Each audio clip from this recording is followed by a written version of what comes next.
Fine, let's start. Number 1. The Charterhouse Warren Massacre Pit. On the Mendip Hills of Somerset, in southwest England, there is a narrow crack in the limestone that drops about 15 meters straight down into darkness. For decades, it was just another natural shaft in cave country. Then, archaeologists looked at what was packed into the bottom of it, and the picture that came back was so violent it forced a rewrite of how we imagine Bronze Age Britain. The bones were first recovered back in the 1970s, but it was not until December of 2024 that a full reanalysis was published in the journal Antiquity, led by Rick Schulting of the University of Oxford, working with Teresa Fernandez Crespo and Christopher Snook.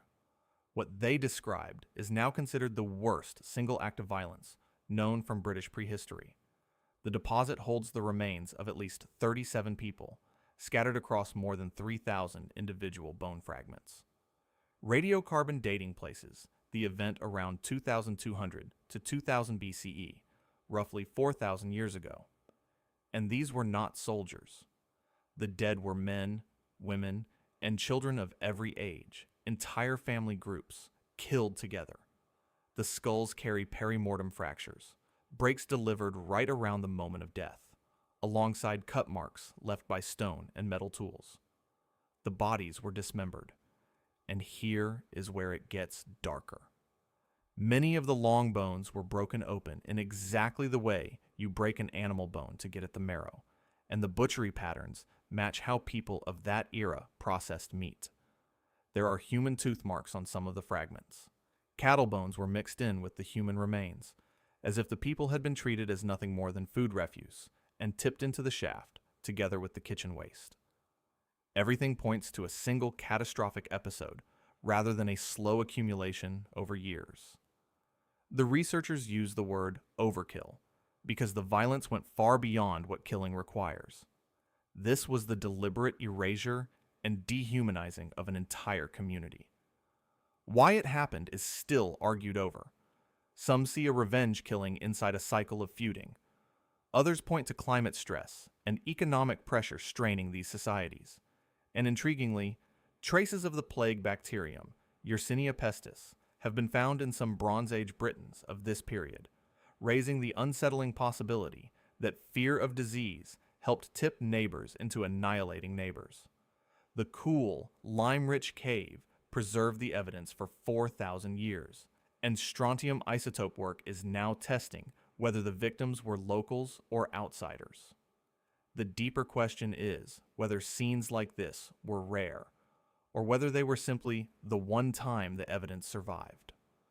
Hold that thought, because the next discovery is strange in an entirely different way. Number 2. The Cladh Hallan Mummies. On the windswept island of South Uist, in the Outer Hebrides of Scotland, archaeologists digging beneath the floors of a Bronze Age roundhouse settlement found 2 crouched skeletons, one male and one female, dating to somewhere between 1,500 and 1,300 BCE. At first they seemed like ordinary burials. They were anything but. Excavations, led by Mike Parker Pearson, then of the University of Sheffield, revealed that these bodies had been deliberately mummified. The method was uniquely British. Shortly after death, each corpse had been placed into an acidic peat bog, which halts decay, and then pulled back out before the soft tissue fully dissolved. The chemical signature was unmistakable. The surfaces of the bones had been partly demineralized by bog acids, but only to a certain depth, proving the bodies had been soaked and then removed on purpose.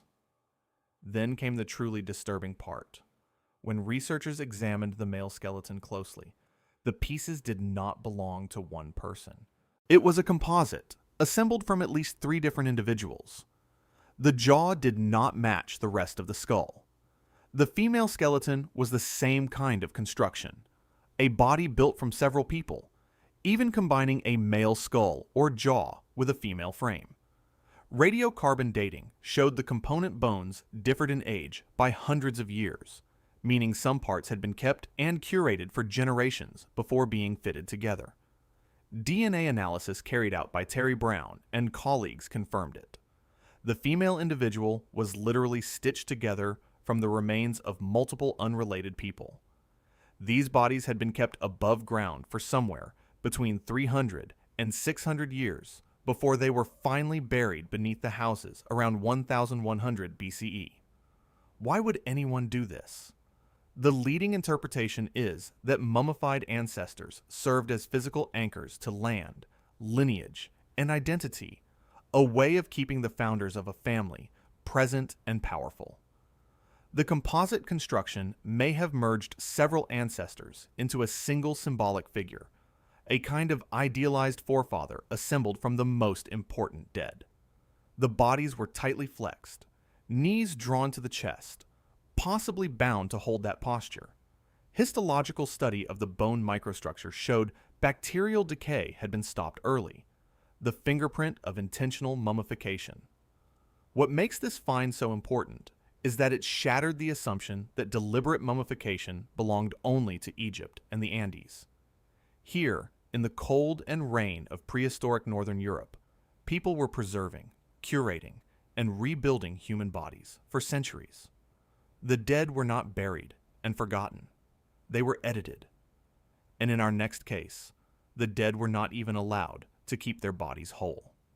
Number 3. The Cannelljorden stake-mounted skulls.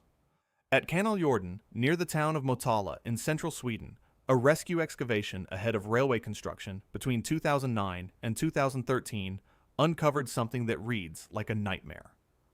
Led by Fredrik Hallgren of the Cultural Heritage Foundation, the dig exposed a stone platform that had been built at the bottom of a former shallow lake some 8,000 years ago in the Mesolithic.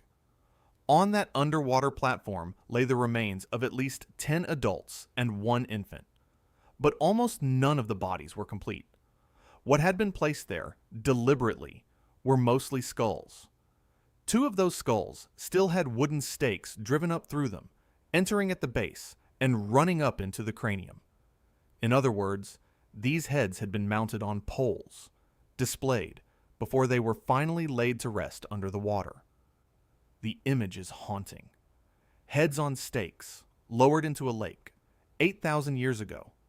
One female skull preserved something almost impossible.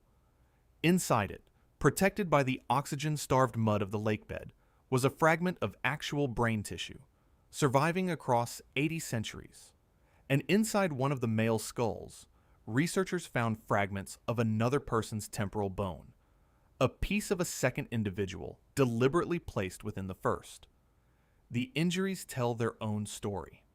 Many of the skulls show healed blunt force trauma, old wounds that had mended long before death. Strikingly, the pattern differed by sex. The men tended to have injuries to the top and front of the head, the kind you might get facing an attacker. The women's injuries were mostly to the back of the skull. Because these wounds were healed, they were not the cause of death, but they suggest lives marked by repeated violence. Around the human skulls, the people had deposited the bones of bear, deer, wild boar, and badger, along with antler tools, wooden objects, and stone implements, all preserved by the waterlogged ground. This was not a cemetery in any ordinary sense. It was a ritual deposition, one of the earliest examples in Europe of human skulls being mounted and displayed. Whether these were revered ancestors, trophies from violence, or something that blended both, no one can say for certain. The discovery was published in Antiquity in 2018, and it remains one of the eeriest windows into the Mesolithic mind. From northern lakes, we now travel to a rock shelter in Brazil, and a burial that is older still. Number 4. The Lapa do Santo Decapitation Burial. Deep in the Lagoa Santa Karst region of Minas Gerais, in east-central Brazil, lies a rock shelter called Lapa do Santo. Archaeologists have been excavating there since 2001 in work involving André Strauss and Rodrigo Elias de Oliveira, and among the burials they uncovered one labeled Burial 26. It dates to roughly 9,000 years ago, around 7,000 BCE, and it holds the oldest known case of ritual decapitation anywhere in the Americas. What they found was a severed human skull, with the first 6 neck vertebrae still attached, indicating the head had been cut from the body with care. But the head was not alone. Placed over the face were 2 amputated human hands. The right hand had been laid over the left side of the face, and the left hand over the right side, pointing in opposite directions, fingers reaching down toward the chin. The arrangement was deliberate and symmetrical, a composition rather than a careless dumping of parts. Cut marks on the jaw and the vertebrae confirmed the head was removed using stone tools. For a long time, scholars assumed that decapitation in the ancient Americas was something done to defeated enemies, a way of taking trophies from outsiders. Lapa do Santo overturned that idea, because the evidence suggests this individual was a member of the local group, not a captured foe. This was decapitation as ritual, performed on one of their own. The burial was published in the journal PLOS I in 2015, and it pushed the timeline of complex symbolic behavior in the New World back by thousands of years. The Lagoa Santa people were among the earliest inhabitants of South America, hunter-gatherers of the early Holocene who made no pottery, but left behind a rich record of burials and rock art. The treatment of this body appears to have happened in stages, with the head handled separately from any remaining body. Strontium isotope analysis indicated the person was local to the region, reinforcing the idea that this was an internal rite, not an act against an enemy. The dry, sheltered cave preserved the bones well enough for micro-CT scanning and detailed taphonomic study, the science of reading what happened to a body after death. What it reveals is that mobile foragers, with the simplest of toolkits, were capable of profoundly elaborate rituals around death. They were thinking about the head, the hands, and the meaning of the human form in ways we still struggle to interpret. And the theme of processing the human body reaches its most literal form in our next discovery. Number 5. The Maszycka cave cannibalism. Near the city of Krakow, in southern Poland, there is a cave called Maszycka. The human bones inside it were dug out back in the 19th century and sat in museum collections for over 100 years. Then, in early 2025, a team led by Francesc Marganedas, working with Palmira Saladier of the IFES Institute in Spain, applied modern 3-dimensional microscopy to those old bones, and the results, published in the journal Scientific Reports, were grim. The remains date to about 18,000 years ago, in the Magdalenian period of the Upper Paleolithic, the time of the Great Ice Age cave painters. They represent at least 10 people, 6 adults, and 4 children or adolescents. The microscopy allowed the researchers to do something earlier scholars could not. They could clearly separate human butchery marks from the damage left by gnawing animals and from the scratches of 19th century excavation. Around 68% of the bones carried unmistakable human modification. The marks showed skinning, defleshing, the disarticulation of joints, and the deliberate removal of the brain. Skulls had been opened to get at the brain tissue, and the long bones had been fractured to extract marrow. Crucially, the pattern was not the careful, reverent handling you might expect from a burial ritual. It was identical to the way these same people butchered animal prey. This points to nutritional cannibalism. They were eating these bodies for food. That the dead included 4 children makes it especially chilling, because it suggests an entire group was consumed, not just selected individuals. One leading interpretation is warfare cannibalism, in which a rival band was defeated and then eaten by the victors. The Magdalenian was a period of recovering populations after the worst of the Ice Age, and with more people came more competition for territory and resources. Maszycka does not stand alone. It joins a small but growing cluster of Magdalenian cannibalism sites across Europe, including the famous Goff's Cave in England, where human skulls were shaped into cups. Taken together, these sites have led some researchers to argue that cannibalism may have been a relatively common practice in this culture, not a rare aberration.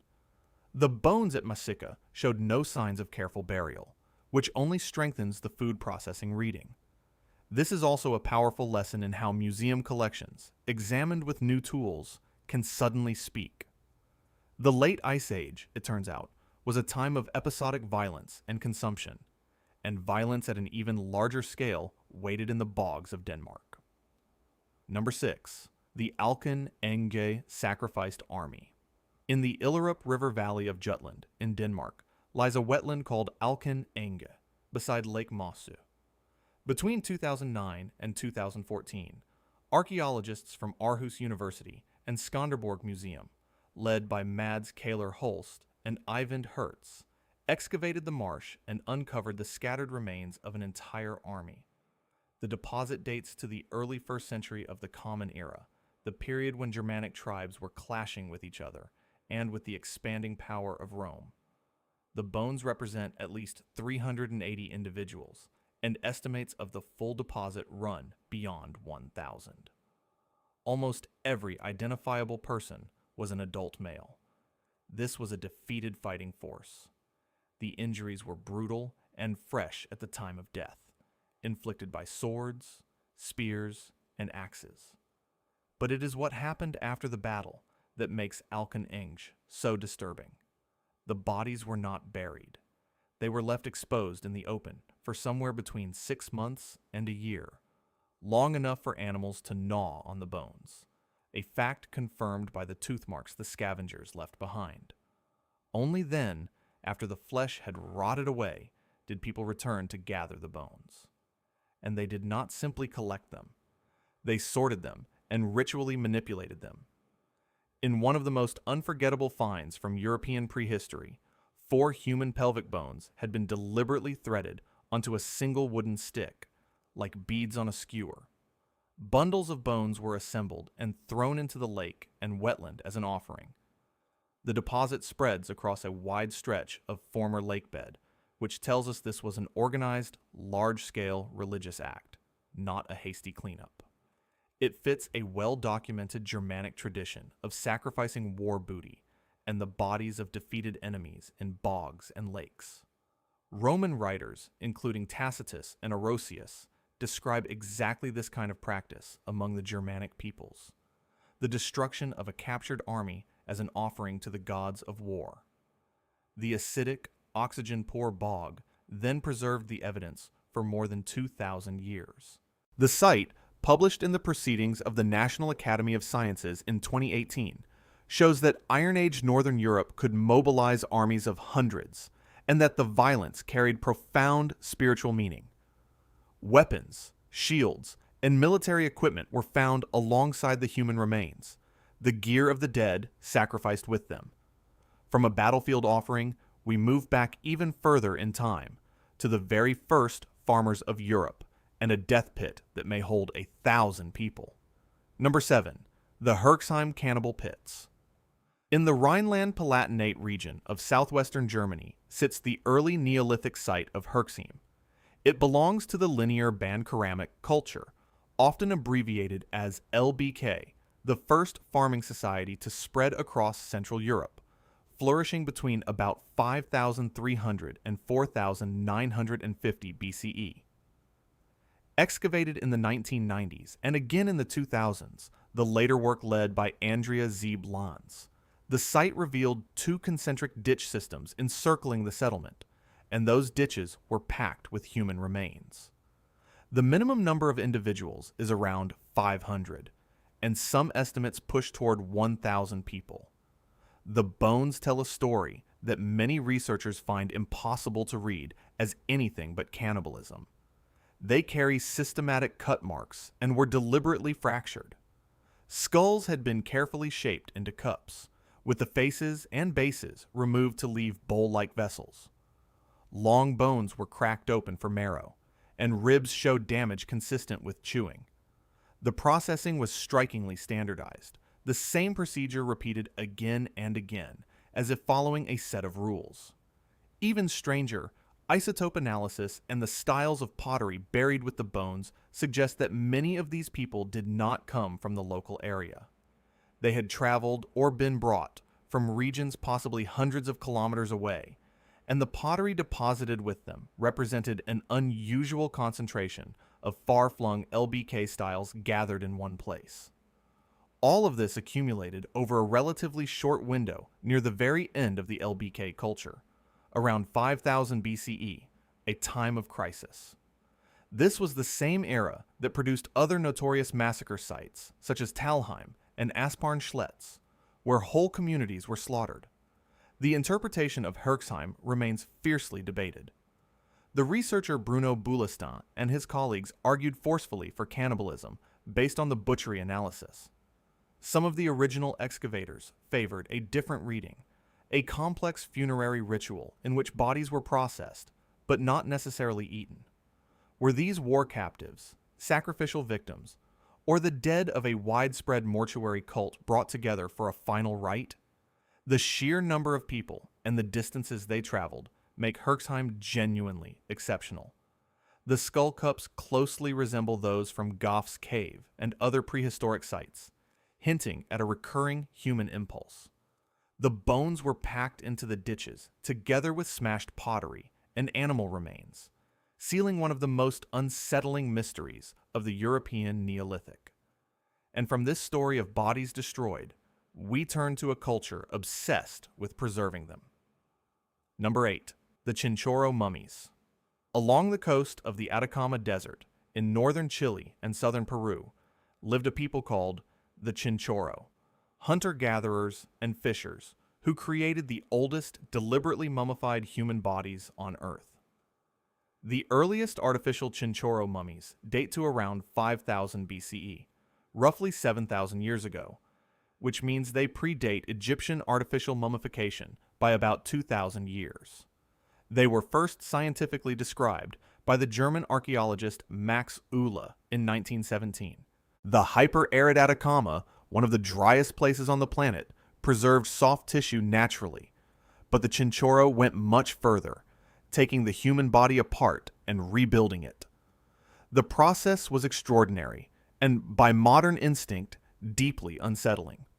In artificial mummification, the body was completely disassembled. The skin was peeled away, and the organs and flesh were removed. The bare skeleton was then reinforced with sticks, reeds, and plant fiber to rebuild the body's frame. The cavity was repacked with materials like clay, ash, and grass, and then the body was recovered, sometimes with the person's own skin, sometimes with sea lion hide. A clay mask was molded over the face, and a wig of human hair was often attached.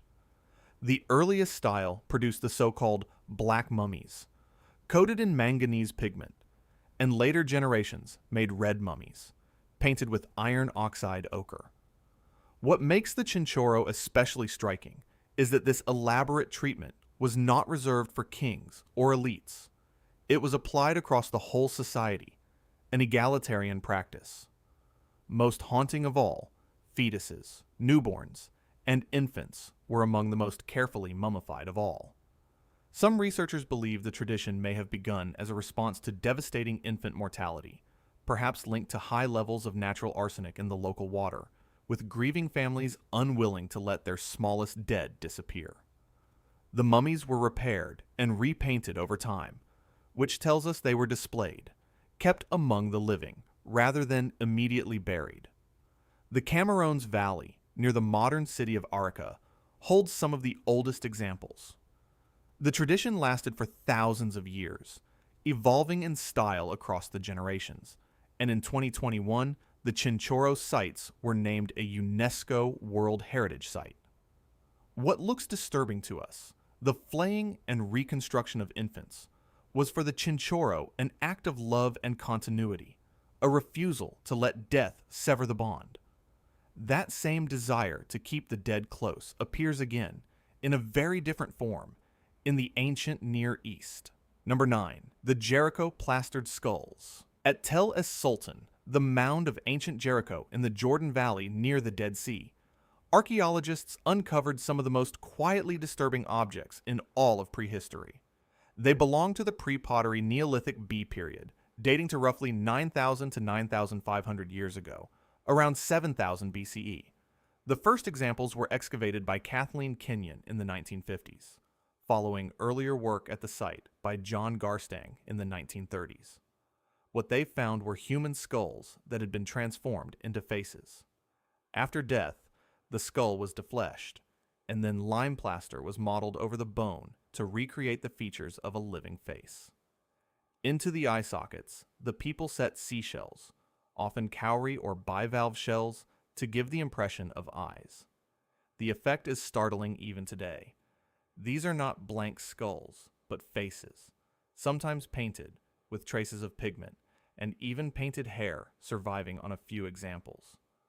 The lower jaw was usually removed before the plastering began, and these objects were not hidden away. They were buried beneath the floors of houses, and then, remarkably, dug up again, handled, curated, and reburied. The dead were kept in the home, their remodeled faces a constant presence among the living. Around a dozen plastered skulls have been found at Jericho itself, and similar examples have turned up across the Levant, at sites such as Ain Ghazal in Jordan, Tel Aswad in Syria, and Çatalhöyük in Turkey, showing this was a widespread practice among the early farming communities of the Fertile Crescent. Researchers interpret the plastered skulls as a form of ancestor veneration and memory keeping. By rebuilding the face, the living created a portrait of the deceased, a way to remember and perhaps to commune with specific individuals. Modern CT scanning of some skulls has revealed details about the people themselves, their age, their sex, and the state of their teeth, showing that they included adults of both sexes and, in some cases, children. Jericho is one of the oldest continuously occupied settlements in the world, famous for its Neolithic stone tower and wall, and these skulls represent some of the earliest known portraiture in human history. The deliberate separation of the skull from the rest of the body reflects a belief that the head held special significance, that identity and personhood lived in the face.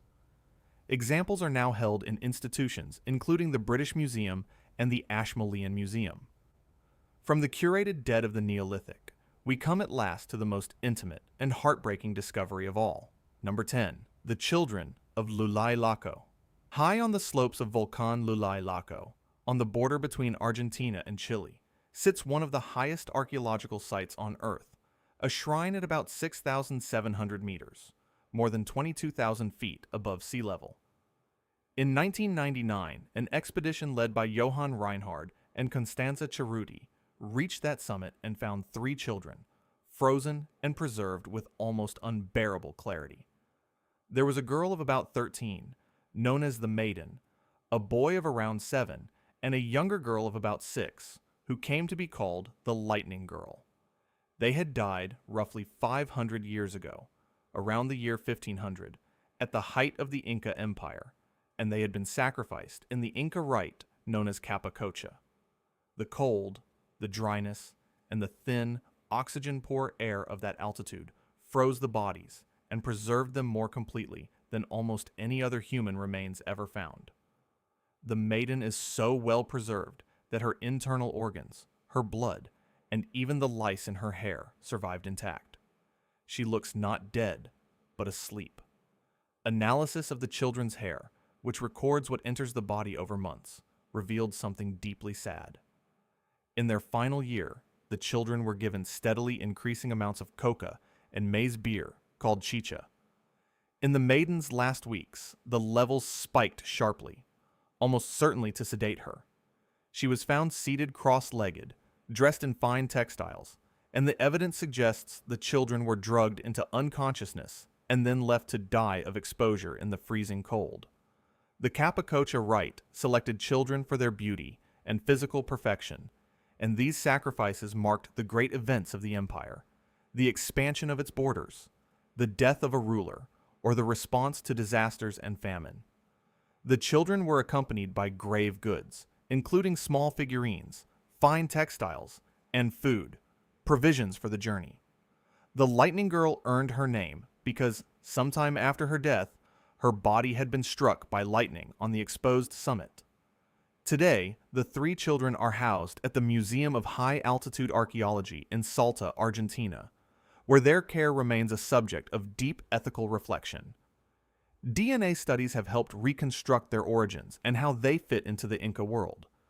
They offer one of the most intimate and disturbing records of state religion ever recovered, a window into a society that could express devotion through the death of its most cherished children.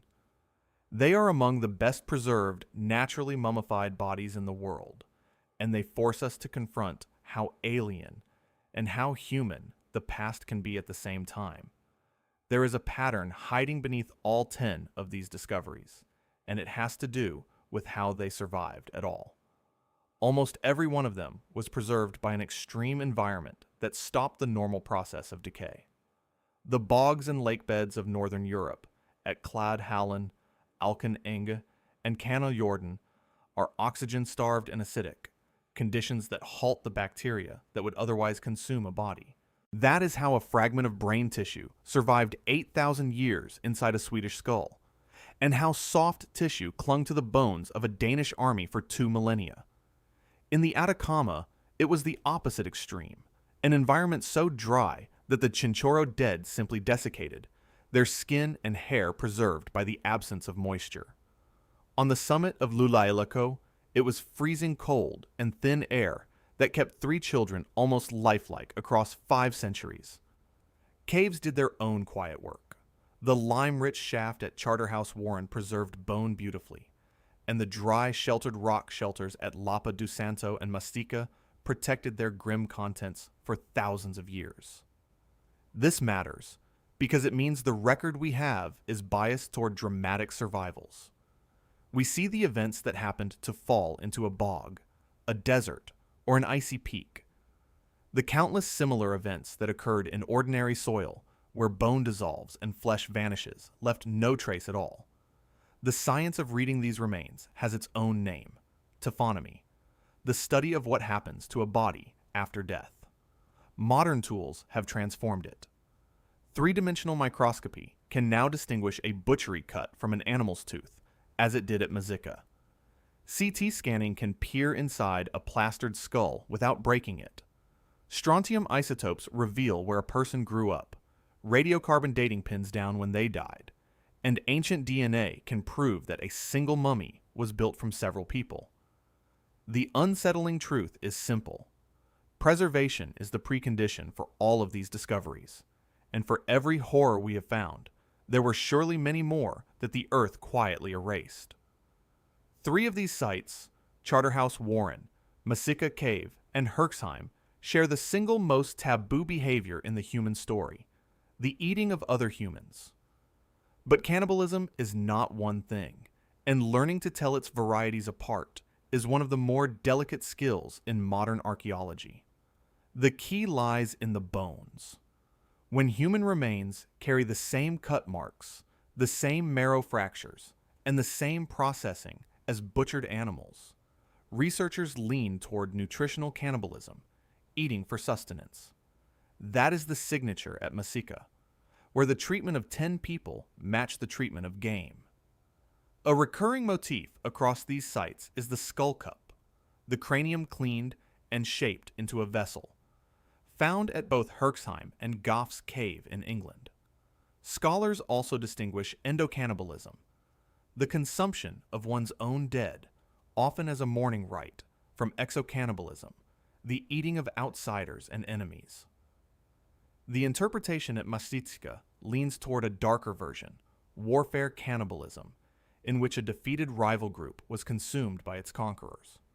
Context matters enormously. Herxheim and Charterhouse Warren both sit in periods of crisis and collapse, when climate stress, population pressure, and social breakdown could push communities to extremes.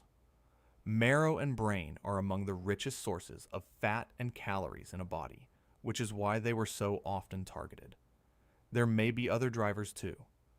Fear of disease, even the plague traces found in some Bronze Age Britons, might have fueled the violence at Charterhouse Warren.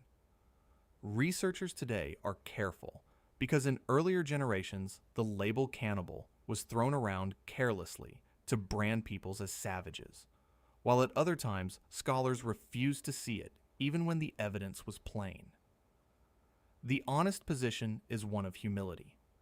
The pattern stretches across Europe and the Americas, across the Ice Age and the Neolithic, and it tells us that under enough pressure, this line could be crossed again and again. Another thread runs through these finds, and it is in some ways stranger than the violence. Across cultures separated by oceans and thousands of years, prehistoric people refused to simply dispose of their dead. They kept them, displayed them, and reshaped them.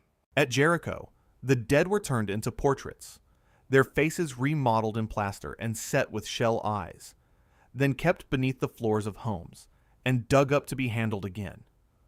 At Cladh, Hallan, ancestors were mummified in bogs and curated for centuries, even rebuilt into composite figures that merged several people into one idealized forebear.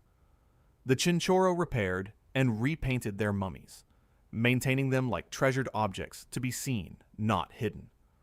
At Cannajorden, heads were mounted on stakes and made visible, monuments of bone rising above a lake.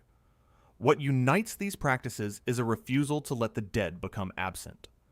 Again and again, it is the head that receives special attention, the skull treated as the seat of identity and personhood. Burying the dead beneath the house floor, as at both Jericho and Cladh, Hallan, tied the ancestors directly to the living space, so that family and forebears shared the same roof. The timescales involved are staggering. At Cladh, Hallan, bodies were kept above ground for 300 to 600 years before final burial, longer than many nations have existed. These behaviors were almost certainly about memory, lineage, and belonging, ways of claiming land and asserting who a family was by pointing to the physical presence of its founders. There is an unsettling intimacy in living alongside the curated dead, in seeing a grandparent's plastered face every day.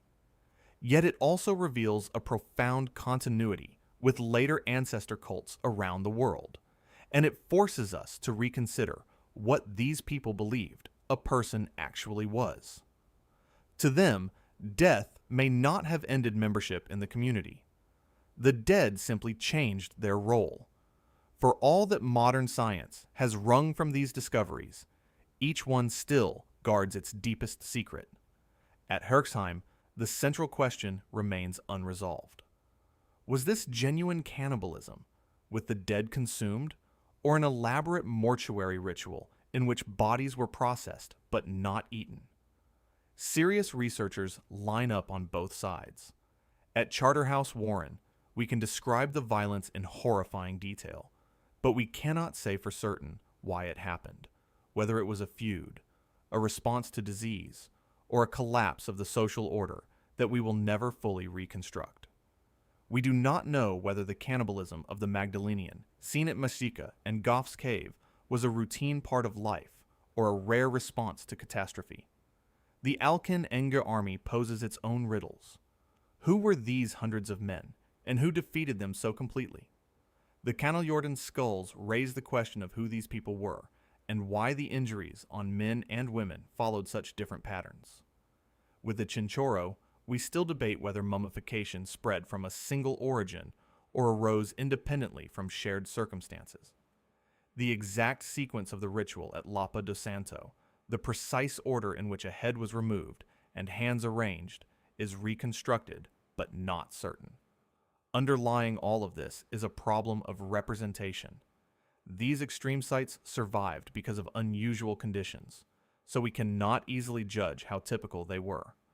Isotope sourcing has limits, and small samples can mislead. There are ethical questions, too, about whether human remains should be displayed at all, and about repatriation and the wishes of descendant communities. And there is the deepest gap of all. The distance between what bones can show us and what these people actually believed and felt. We can read the marks of a knife. We cannot read the thoughts of the person who held it. It is worth asking why so many of these discoveries feel like they were left out of the story we were taught. The history we learn in school tends to favor monuments, tools, and triumphs, the pyramids and the cave paintings, the first farms and the first cities. The violence, the sacrifice, and the cannibalism are quietly sanitized out, treated as too dark to teach. But these finds are not lurid exceptions. They are the emotional and physical reality of the human past, as real as any temple or treasure. A massacre pit in Somerset, an army threaded onto sticks in a Danish bog, 3 drugged children frozen on an Andean summit. These are not the failures of prehistory. They are prehistory. What they reveal is a past that was neither simply peaceful nor simply savage, but fully and complicatedly human, capable of tenderness toward the dead and brutality toward the living, often at the very same site. Science keeps forcing these uncomfortable truths back into the record, whether through a re-examination of century-old bones or the careful excavation of a frozen shrine. Discomfort is not a good reason to look away. If anything, it is a reason to look harder, because these were people, not curiosities, and they deserve to be understood rather than tidied up. To study them honestly is a way of honoring them, of recognizing that their fears, their grief, and their beliefs were as urgent to them as ours are to us. Think back to the maiden of Llullaillaco, looking as though she might wake, or to that narrow shaft in the Mendip Hills, holding the remains of an entire community. They are asking us to remember the whole human story, not just the parts that are comfortable. And the whole story, it turns out, is far stranger and far more moving than any textbook ever dared to say.